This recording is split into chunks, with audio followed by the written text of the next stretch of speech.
Welcome back, hoppers. Today we're gonna be reviewing Wakawagi Sentai Boonnnnnnn, which recently ended its TV run. So, is it a good entry point? Well, let's see and find out in this review.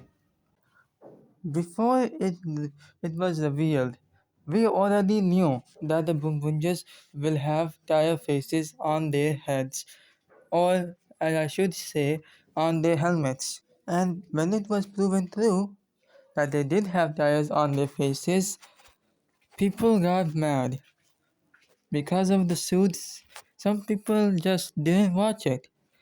And it's a shame because Boom Bunja is the most cranked up, simplistic yet complex season of Sentai I have ever watched.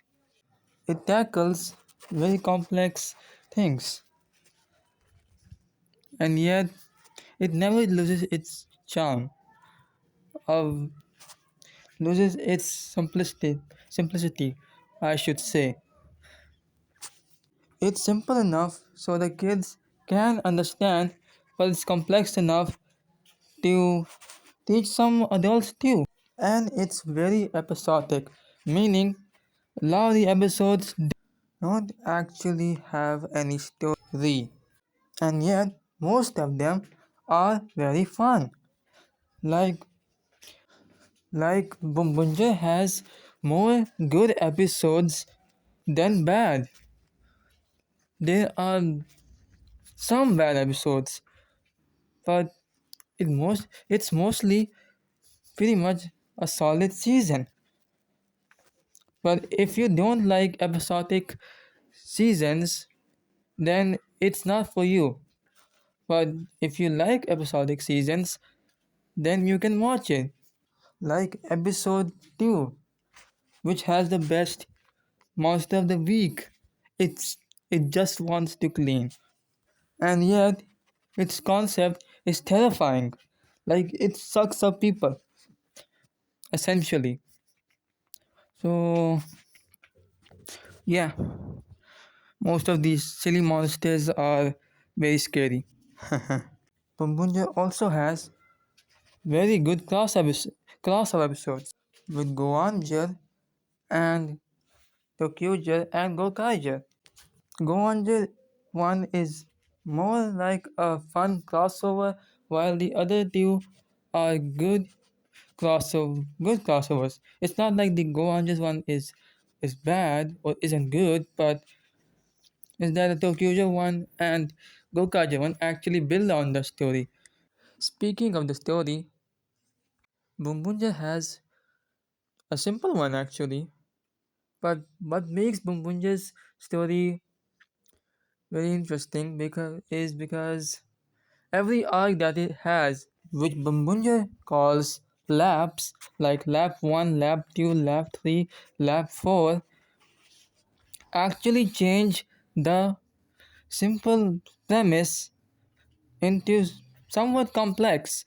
Like in the first arc, it is simple. Like a space mafia comes and a robot helps our main character make things that can fight them off, and they have a secret motive that gets revealed in the first arc, and then the second arc shows us another general and gets us our sixth ranger, and the third arc actually shows our Orange Ranger's backstory and brings back the first arc's big bad, which was pretty awesome. And then the fourth arc, and it gives a further backstory to our main robot and expands his lore, which is pretty cool.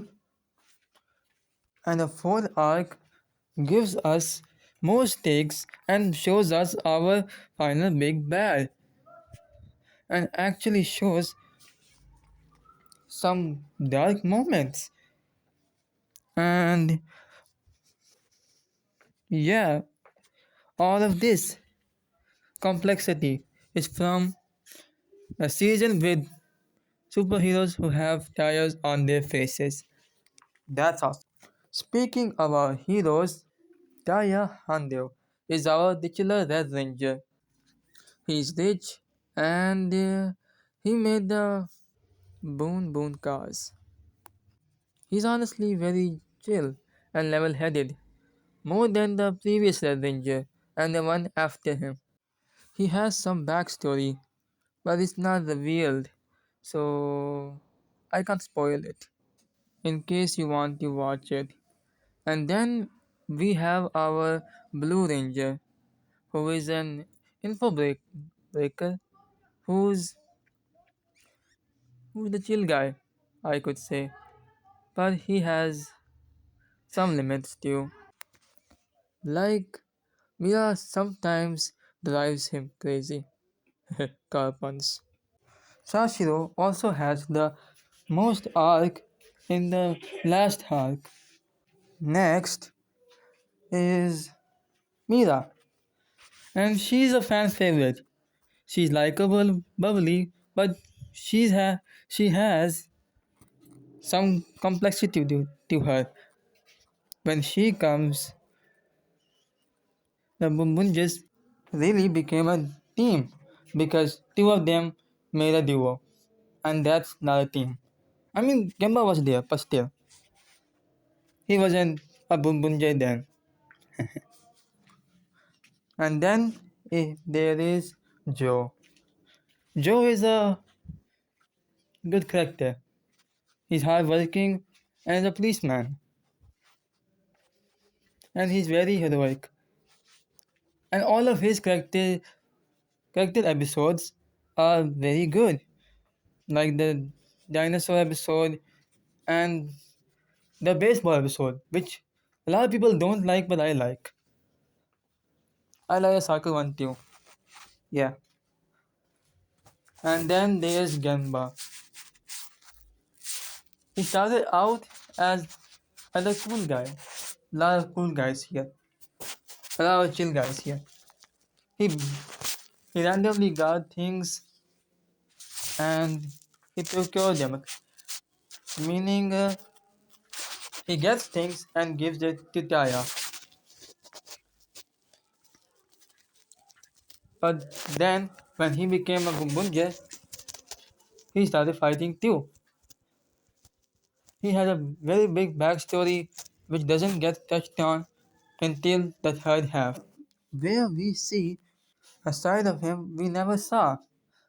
Him being angry, and you'll just have to find out why he's angry when you watch the show. And then there's Sakito. Who's a Sakito? He basically comes from, he's from Earth, but he left it because he didn't have anyone to go to. And so his robot buddy, this alien that looks like Bandrio, the other alien, they went up in space and became cleaners, which are kind of like bounty hunters. They get money and they do things for other people until they meet the Bumbunjas and then they kind of join the team. It's an on and off relationship. The best part is Bundi. Bundi actually has arcs with the Bumbunja. Meanwhile, Sakito is there. He doesn't even get the jacket, champion jacket. Man, Sakito really is hot air. The real Six Ranger was Bundario Bunderis the whole time. Oh yeah. And then there's Shirabe, the simp. She's more than that, but she does it all for our Bundario Bunderis. We like her. She's fun. And then there are the Sand Seater trio, Itasha, Degubas, and Yarukar. They like the Team Rocket from Pokemon. I don't know if you even know what Pokemon is. Any of you, some of you won't even know what Pokemon is. But anyway, yeah, they're good characters. In every arc, they survive into the next arc. And Itasha has a musical number, and Yaruka is annoying, and both one has Joe, where they fight side by side with Joe, like besties. And even though I'm known as the Yaruka hater, I'm not. He's actually fun, but he always annoys me sometimes, especially his his episode where his brother comes, and that's the worst episode of this show because Speedo comes like a guest star celebrity in a sitcom and everyone knows him. LeBron James, like come on, man. And all in all, Boonboomgers is a good show. It has good story, good good characters, and good everything. If you don't like episodic shows, then you won't like it. And you can't go out of order. You can go out of order in some parts, but mostly you have to watch each episode. I would give you a guide, but yeah, it's episodic. If you want to watch it, then watch it. And if I convinced you, you can go find it on internet or Google. So yeah, Boomboomgers honestly is a really good show, and it only shows and proves that Sentai these past few 5 years has been cooking, and I hope Gojujers will cook too.